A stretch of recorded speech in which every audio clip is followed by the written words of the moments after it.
in my research, I found that those self-made millionaires, they were not necessarily outgoing and gregarious. They were risk averse. They were happy to be a cog in a wheel. They did not want additional responsibility. They weren't, they were happy to get a paycheck. Their personal time was more important to them than anything else.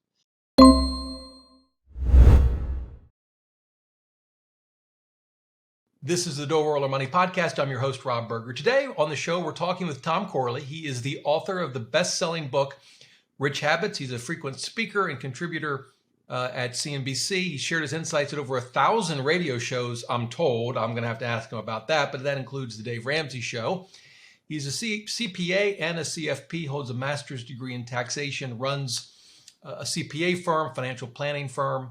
And I don't know if he has any time for anything else after that or not. I guess we'll find out. Tom, welcome to the show. Rob, thanks for having me on. I appreciate it. So have you really been on 1,000 radio shows? Yeah, I don't think it's been 1,000. I know I stopped tracking after 250 back in 2013, and Okay. I probably it might be. I do at least 4 or 5 media interviews a week. It seems to be consistent. Some of them are radio programs, but back in, I would say 2016, it shifted over to podcasts. Yeah.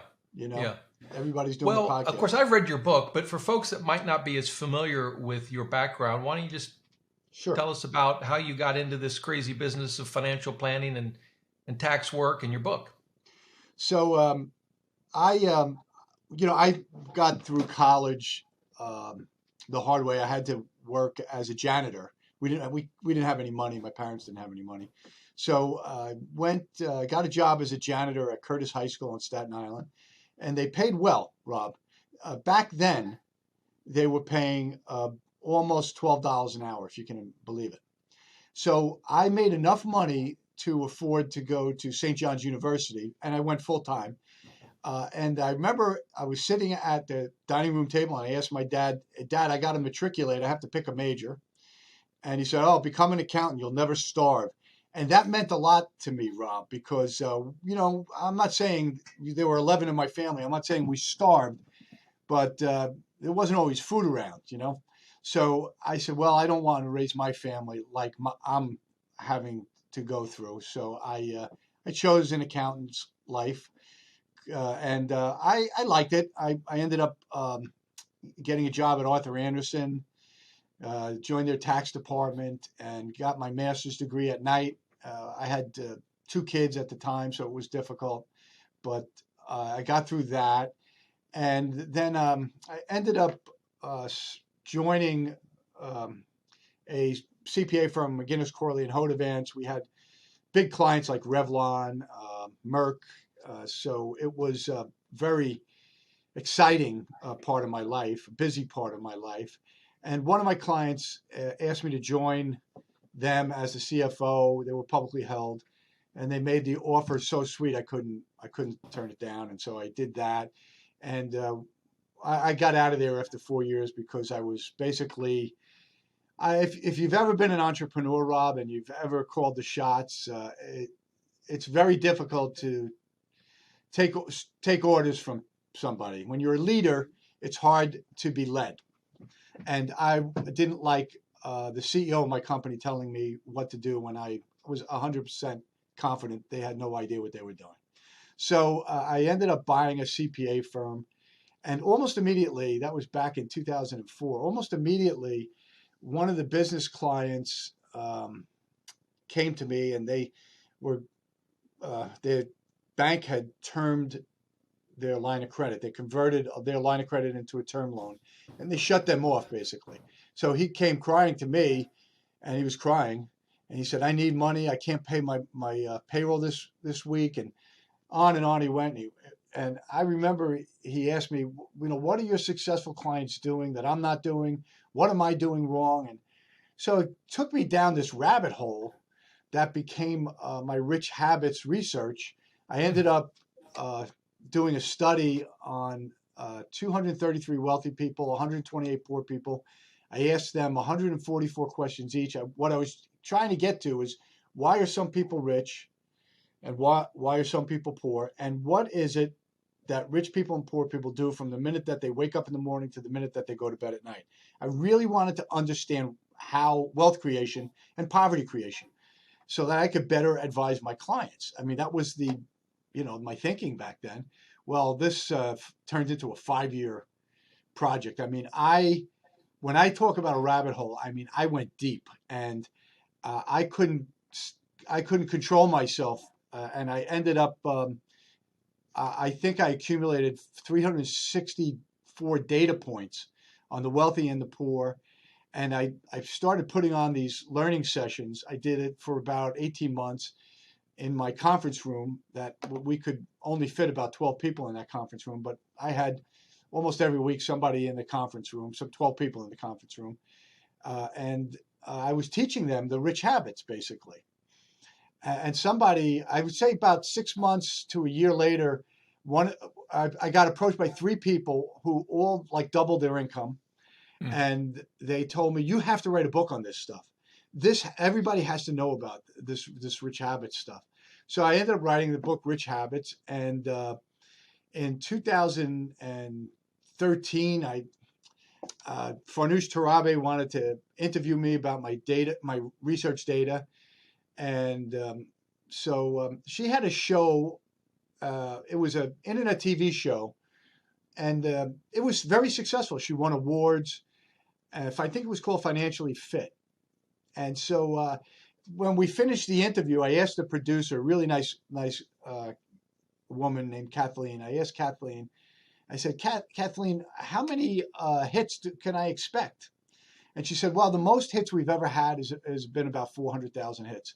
So if you get 20 to 30,000 hits, that's good, Tom. That's really good. Well, the interview aired about 2 months later, and Rob, I'm telling you, we had over 2 million hits in 24 hours. And that's when I knew I had hit a nerve. The people out there wanted to know about this stuff, this rich habit stuff. Yeah. And one of the people who was listening to the interview was Dave Ramsey, and he ended up having me on his show. I was supposed to be on there for 5 minutes. I think they call it a segment. He had me on for half an hour. It was amazing. It's been an amazing journey ever since then. So what are some of the key habits that you've identified that sort of make the difference for folks? Well, like the top, I don't know, maybe the top 3 or. So reading to learn every day is a big one. That's a horse that everybody's beaten, but it is a common habit. One of the other things is really knowing what the right path to wealth is for you. I guess you could call it your career path. Well, what I identified in my Rich Habits study research was that there were 4 paths to wealth. There's the saver investor path. Those are the people that listen to Dave Ramsey, right? There's the big company climber path. There's the virtuoso path. That's the LeBron James, Tiger Woods, the people that have PhDs and are at the top of their industry. And then there's the entrepreneur path. Well, it's very important, Rob, you can have all the rich habits in the world, but if you're on the wrong path in life to building wealth, you'll never become wealthy.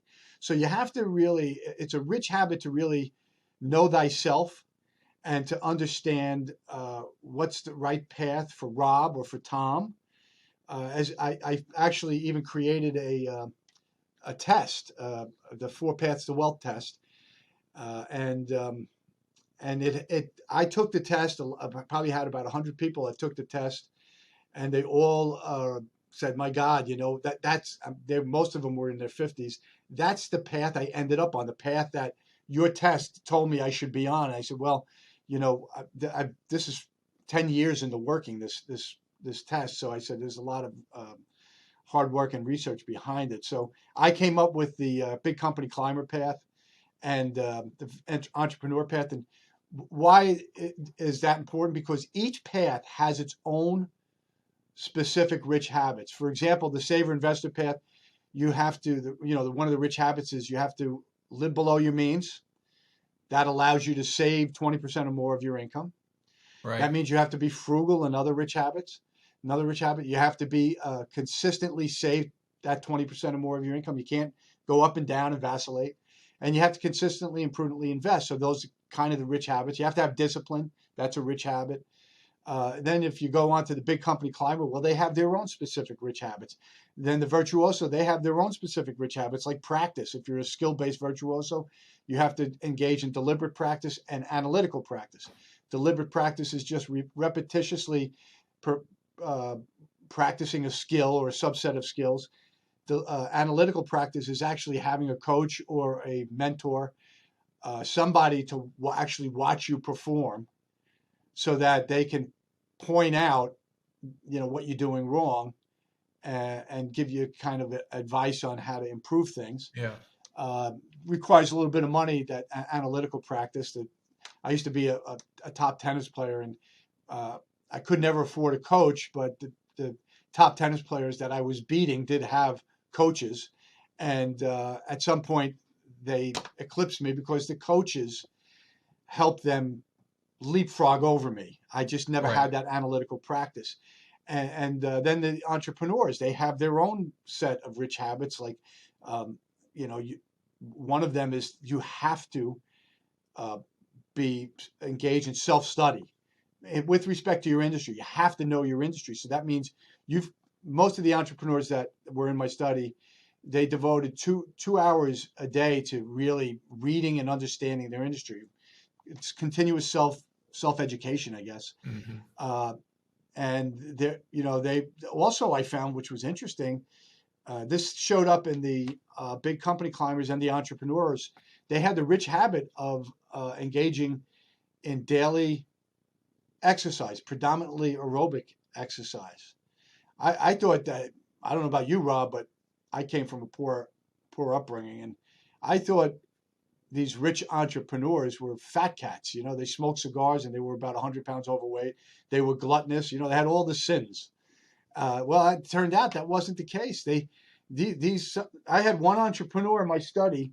I remember going on 68, and I said, "Why don't you just retire? You have $17 million. Why don't you retire?" And he looked at me and he said, "I've been exercising for the last 50 years every day because I knew that it would keep me healthy, and I expected that the last 10 years of my career, I would earn the most money." And he was right about that. He made the most money in the last 10 years of his career. He went from making, $500,000 in years 20 through 30, and maybe 750,000 in the next decade. And then the last decade, he made 1.5 million a year.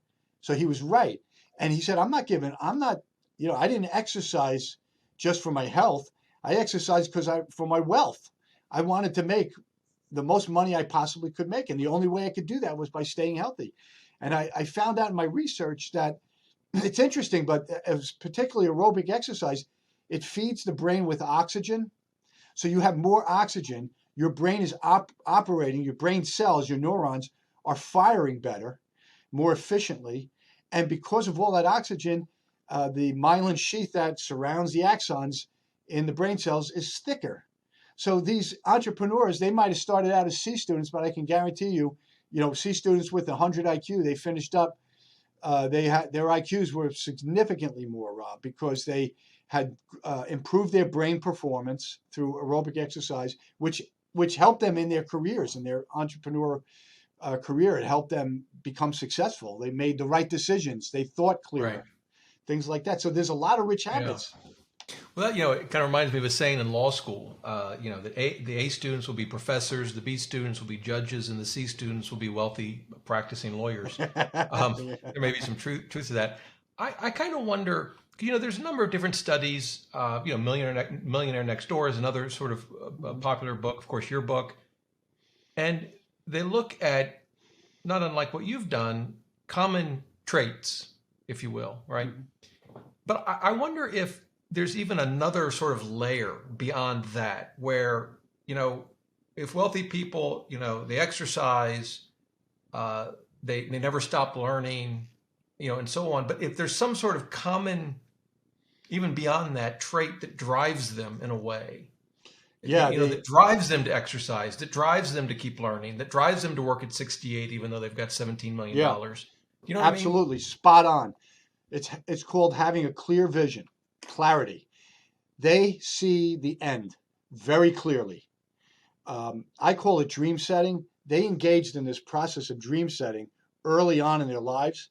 They came up with a clear vision of who they wanted to be. Maybe it was 30 years down the road, but they knew exactly what their life was going to be like 30 years down the road. And what was interesting about this dream setting process is because they had such a clear vision, they were able to identify, getting from point A to point B being wealthy, is like climbing a ladder of success, I guess you could call it. And each rung on that ladder is a dream that you have to realize in order to move further up the ladder to realize your ideal life, which is sitting at the top. So they had all of these dreams that they were pursuing, and behind the dreams were all of these goals. So they tackled each dream at a time, which had multiple goals. And they tackled, of course, each goal at a time. That's why it took some time, because they had to achieve or realize all these dreams. But I think that's the most important thing, is having a clear vision of where you want to go, who you want to be. Otherwise, you're like a leaf on a fall day. You're just kind of floating around in the wind, and you're blowing around in whatever direction. What's interesting about these millionaires in my study is because they had this laser-like focus on where they were going, they became sort of like Teflon. Things bounced off of them. Problems were just to be solved, obstacles just to be overcome. They were in the way of getting where they could see where they wanted to go. These things were in the way. They had to overcome them. They had to solve for them. So, it gave them that persistence, the ability to persist, because they had the end in mind. They knew. And for me, I actually, when I wrote Rich Habits, I created a character called J.C. Jobs. And I decided that J.C. Jobs was going to be the ideal, perfect version of Tom Corley. And Rob, every day I think about J.C. Jobs. I'm not kidding you. I think about J.C. Jobs every day, and I think about what he would do in certain circumstances. If I'm faced with a difficult decision, I sit back and I say, how would J.C. Jobs, how would he make a decision on this? And of course, he would make a great decision, because he would think everything through and do his homework and all that stuff, and give it time and sleep on it. And so I kind of try and do what J.C. Jobs would do, who ironically is the future version of me. And it's kind of weird, but that's my end, is becoming J.C. Jobs. So I have a very clear vision. There's nothing that's going to stop me from realizing my dreams and achieving my goals, because I know exactly who I want to be. I wonder how much of all of this is personality driven, and maybe even that can't be easily changed. Mm-hmm. Because you see a lot of people that are just, I see this a lot in couples, where one person in a relationship, married or whatever, is very driven. Mm-hmm. They could be any of the four. They could be on any of the four paths mm-hmm. you described. But whatever path they're on, they're really driven, almost to the point of, some might even say they're selfish or narcissistic, but that may be too extreme. But their path is really important to them, right? And they're driven, mm-hmm. and they almost need to sort of move down that path in order to be happy. They're just not satisfied unless they're making progress down that path. And then I've seen this I can countless times where the other spouse is perfectly fine with their husband or wife being driven and going down that path, but they're kind of like, whatever. I'm happy. You want to go down that path, I'm with you. I'm along for the ride. Mm-hmm. And I just wonder how much of all of this is sort of just your personality. Well, it is, and so circling back to the four paths, there's certain personality traits of each path, like the saver investor path. In my research, I found that those self-made millionaires, they were not necessarily outgoing and gregarious. Yeah. They were risk averse. They were happy to be a cog in a wheel. They did not want additional responsibility. They weren't, they were happy to get a paycheck. They wanted their time, their personal time was more important to them than anything else. Their family and friends, spending time with their family. You flip that over to the entrepreneurs, family, friends. Yeah, I'll see them in a year. You know, they had a completely different personality. And Elon Musk, I love him because he really embodies a lot of the entrepreneurs that were in my study. He was once interviewed and asked, when the third Falcon rocket failed, and you were down to, I think he was down to his last like $8 million, right? He had 80 he had $88 million or something like that. And then he whittled it down to 8 million.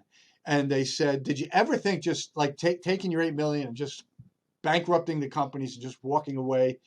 And he looked at the interviewer he looked at it really strange. He said, that thought never crossed my mind. He said, the only time I think I would quit is if I died or if I became permanently disabled.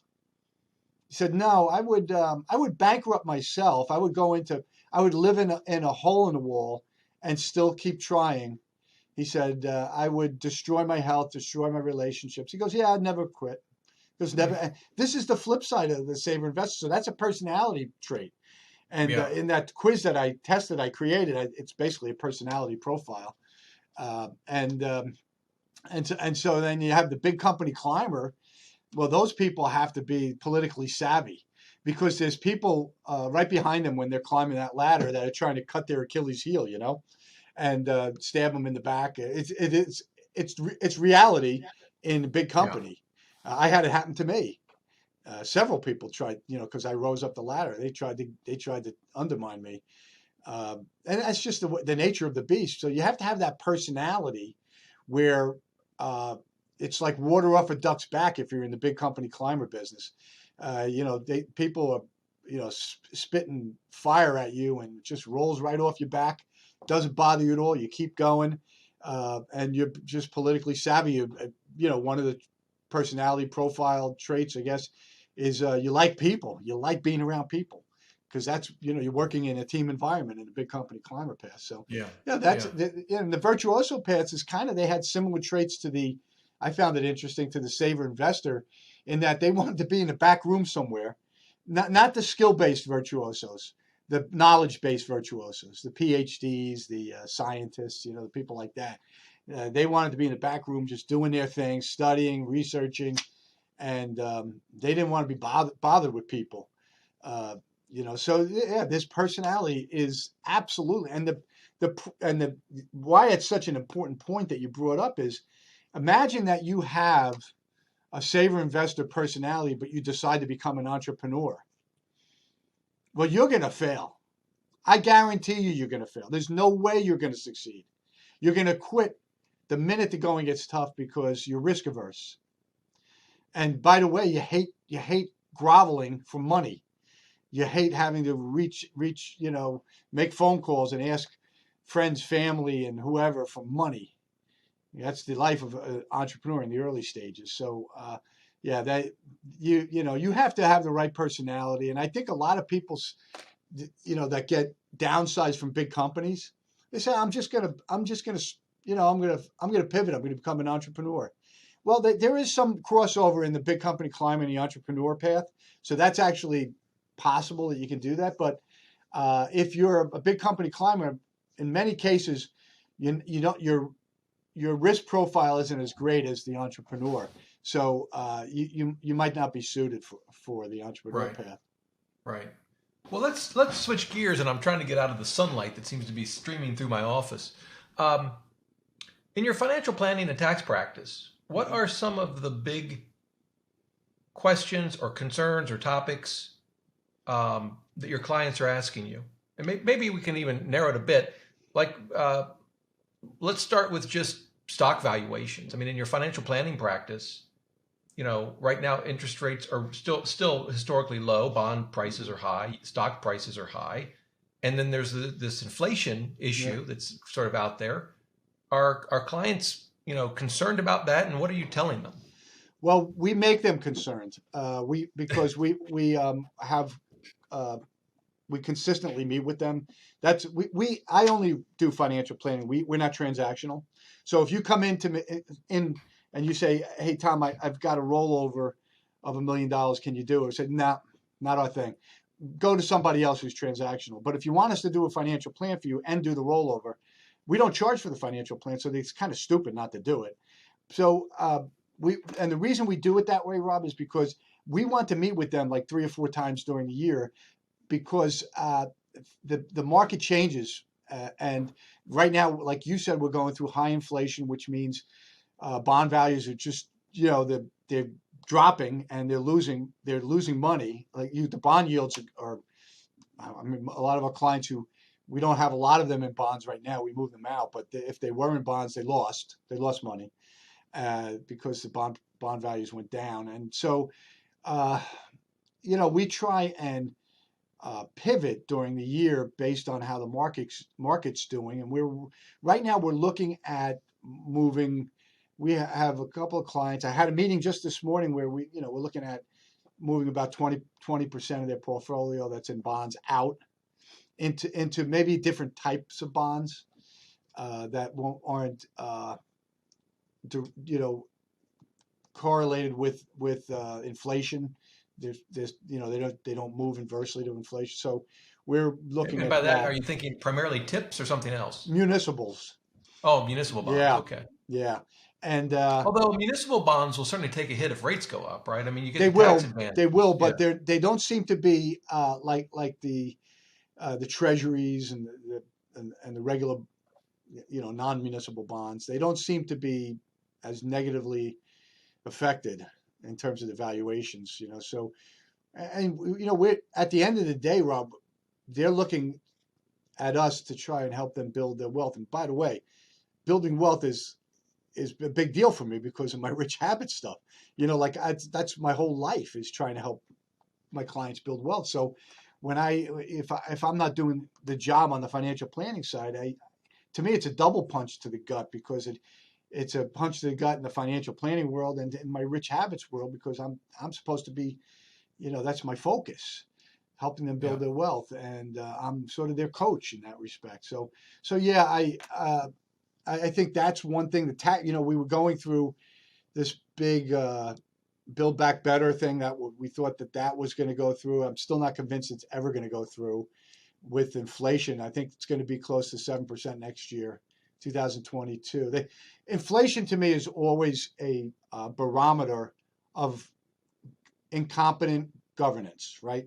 So we had that with the sort of the Nixon administration and the tail end. They were struggling. I don't think they were very competent. The Carter administration certainly wasn't, and the inflation reflected that. And I think this administration is reflecting that. I always think of inflation as a barometer of incompetent governance, and so I'm thinking that we're going to have this inflation for probably another couple of years. And so from a financial planning standpoint, we've got to protect our clients and move them into investments that maybe are more appropriate in a high inflation environment. Equities certainly, people seem to move to equities when there's inflation, because it's the only game in town. You can't keep up with the fixed rate instruments, the bonds and the treasuries. You can't keep up with inflation. You lose money every. Right. So that's not going to work. So you got to where else are you going to go? You got to take a little bit more risk and go into equities with the clients, and they have to understand that, given the state of the economy with the inflation, we're gonna, if you want to get that 6 or 7% return on investment that we have in your financial plan, we're gonna have to pivot a little bit here and take a little bit more risk. So Do you have a lot of clients that maybe are, let's say, 10 or more years from retirement? Are you sort of recommending a 100% stock portfolio? 10 years is a good. 55, I would peg them at. No, I'd probably have them in a 60-40 Oh, really? at 10 Okay. at 10 years. If What they would were you? 40 years old, absolutely. Huh, 45, absolutely. 55, you could probably get away with 80-20 on that. yeah. In my opinion, you could get away with that, because if you think about it, normally in a 10-year period, you're gonna have uh, at least two downturns in the market, at least Yeah. maybe three. You can weather that. So yeah, you could get away with 10 years if you're 55, if you're going to retire at 65. Yeah. So So someone like that, once they retire at 65, are you pretty much at a 60-40 portfolio or even more conservative? more conservative. We'll move them to a 60-40, and at 65, we'll uh, we'll probably look at it year to year, and maybe start shifting it to 50-50. Maybe move them into some annuities that have guaranteed lifetime income streams, so they don't even have to think about the stock market, because you don't, if you're, even if you have managed money, Rob, um, the people that are managing the money are still victimized by the market, which is can move up or down with. It's hard to pivot on a daily basis. It's hard to pivot, make adjustments. But we have some wealth managers that do actually do that, and that's why we put clients into those wealth managers when they're getting very close to retirement age, and then we'll try and usually, if they're going to retire between 60 and 65 and they're coming to us at 55, we'll try and get a portion of their portfolio into some variable annuity, with a lifetime income stream, a portion of their net investable assets, maybe 30-40% of that. I personally have yet to see a variable annuity that I would ever buy. Yeah, well, I'll give you an example of how I moved in 2007. I was just starting out in my financial planning phase business, but I just didn't like the way the economy was going, and I talked 12 out of 14 of my retirement clients into moving into a variable annuity. Prudential had a variable annuity at the time, which was offering a 5 or 6% guaranteed growth. They called it guaranteed growth value, I think, or something like that. Anyway, I wasn't able to talk two of them into it, and the two I couldn't talk into it when 2008, 2009 hit. They never recovered. They had to liquidate most of their assets. See, I don't understand that. Why would they have to do that? I lived through it. I didn't liquidate anything. Well, they were drawing on their IRAs.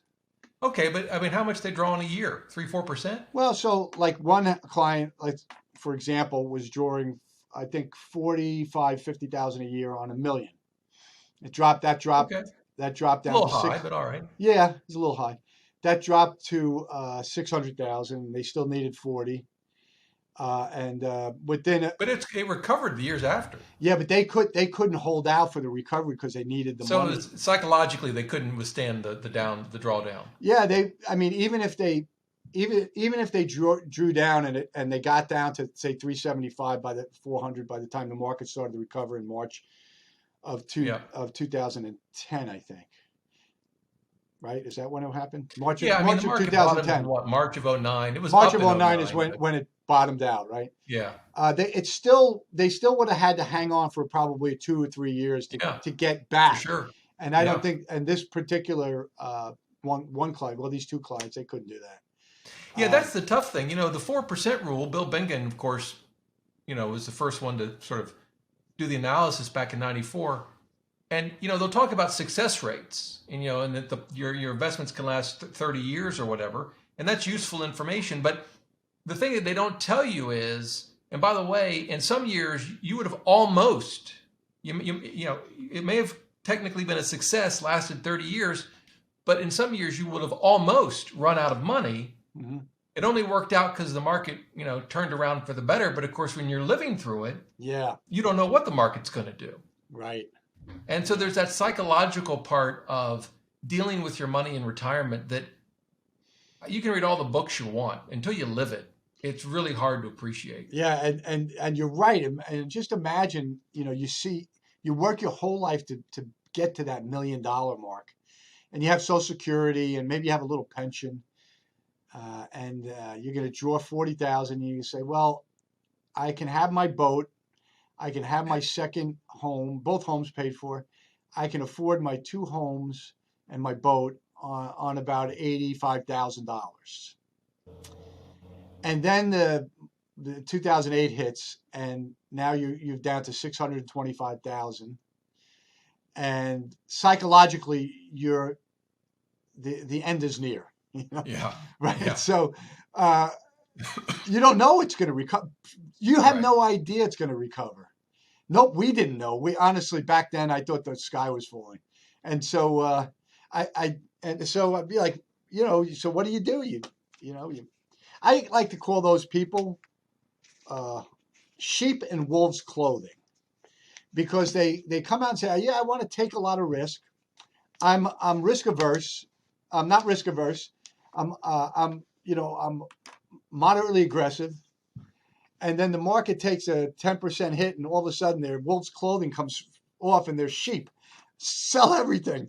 I had a friend of mine who was during this 2008, 2009 time period. It was 2007 through 2009, March of 2009. He liquidated everything into cash. Yeah. And I called me like every other week. I said, don't do it. Don't do it. Don't do it. And he did it. And he kept it there until I think 2012 or so. He missed that, Yeah.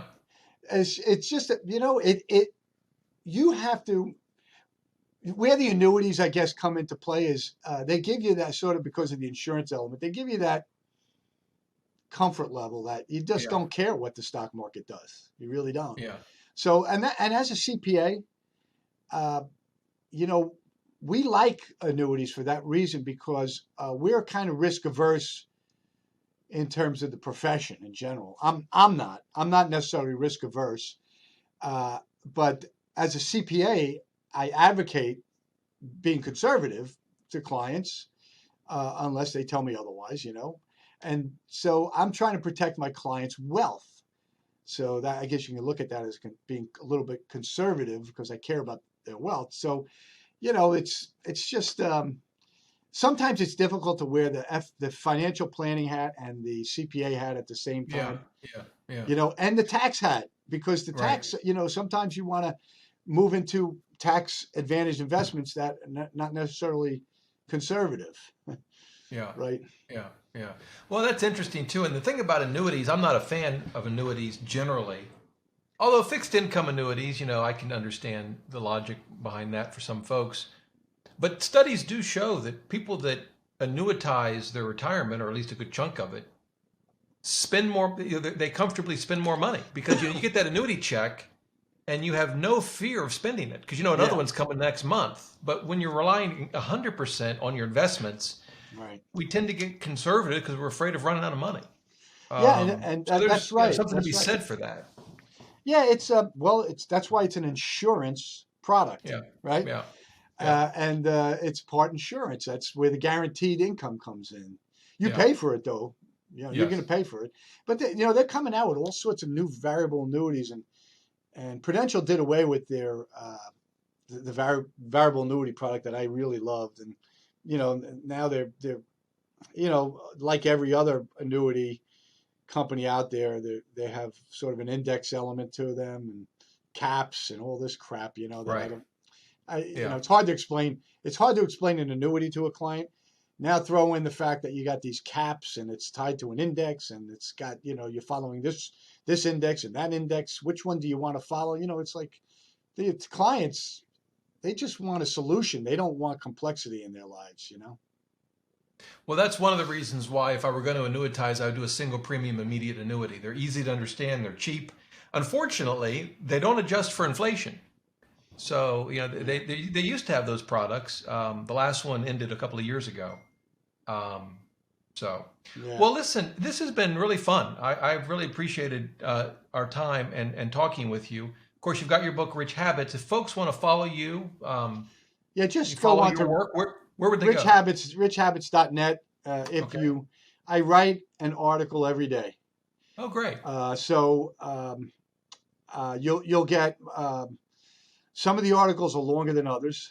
So just, and those articles are usually the ones that CNBC or Business Insider, Success Magazine Money Magazine maybe, that I'm really writing with them in mind, and that I've already talked to them about it. So, but you'll get some good information every day, and it's always tied to my research.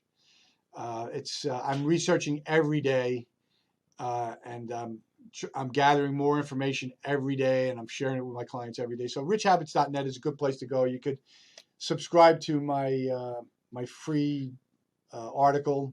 It's like some people call it a newsletter. I don't care what you call it. It's just a daily tip, I suppose. All right. Well, wonderful. So richhabits.net. Tom, thank you so much for your time today. Hey, Rob, I'm glad we finally got together. Yeah, me too. Yeah. All right, my friend. You have a great rest of your day. You too.